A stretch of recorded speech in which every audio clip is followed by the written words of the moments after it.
Noong una, di ko sinaktan si Manong, binasa ko lang siya. Nagpaalam ako sa kanya. So hi guys, may nakita ako sa pinapanood ng asawa ko later, kanina lang, about kay Lester Castro. So na-search ko to bigla. Pero ang dami ko na nakikita ang videos about him.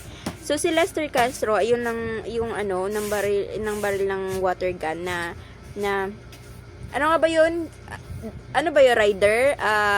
Parang basta rider yung binaril niya. Siguro may work pa yung tao pero binasa niya pa rin. Parang ganun. Hindi ko kasi masyadong yung mga details na ganun. Pero binasa niya. Okay. Nagtanong daw siya pero binasa niya pa din. 'Di ba? Ba't ka pa nagtanong kung babasahin mo pa din? Mo din naman pala. Ganun. Hindi daw pumayag si Manong kasi nga he still have work to do.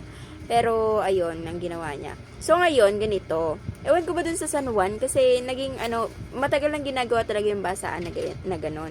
Pero sana, di ba ang binabasa lang ay yung mga gustong makipagbasaan. Pero yung mga nasa loob sana ng sasakyan na kagaya ng mga jeep, nakita naman natin ang mga nakaayos, papasok sa work, dapat ganun. Dapat, dapat alam na natin sa sarili natin na hindi dapat sila basahin kasi meron pa silang gagawin for the day. May work sila. And also yung mga nasiraan ng laptop, nasiraan ng cellphone, yung mga documents na nasira kasi nabasa, 'di ba? Talaga marami yung magagalit doon. Pero ito ang nangyari kay Lester. Si Lester talaga nag-trending ngayon sa Facebook, even TikToks. Tapos, even TikTok videos, ganyan. So, si Boy Dila, siya nga. Ngayon, sa galit ng mga tao, kinuha yung address. Nung nahanap ang address, umorder yung mga tao sa online and then pinadala dito sa address kung saan nakatira si Lester Castro. Mind you guys, gusto nyong gawin yan kay Lester, pero nangyari na kasi sa amin yan before. Merong galit sa akin at ganun yung ginawa niya. Alam nyo ba, naiinis ako sa pangyayaring yun sa amin kasi hindi naman ako yung naaapektuhan yung mga tao na nagbebenta na inorderan ninyo.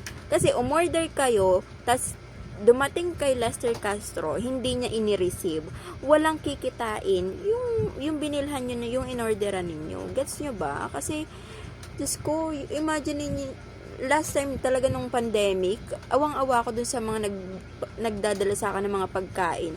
Ano yun bibingka, graham, tapos, basta mga pagkain. Yung una kinuha ko, pero yung mga pangalawa, pangatlo, hindi ko na kinuha. Kasi sabi ko, hindi ko po order yan ganyan, I'm so sorry about it. Kasi, mango graham, tas 3 tubs yata. Nagugulat na lang ako na, wala naman ako in order, ganyan. Pero yun pala, may nagpanggap na ako, tapos pinadeliver sa bahay ko, ganun siya kagalit sa akin. Pero alam mo, sana makonsensya ka, sana may utak ka na ngayon, kasi hindi mo dapat ginagawa yan. Kasi hindi naman ako naapektuhan yung mga taong naghahanap buhay. Ayan, so guys, dapat stop nyo na yung ginagawa ninyo pag-order.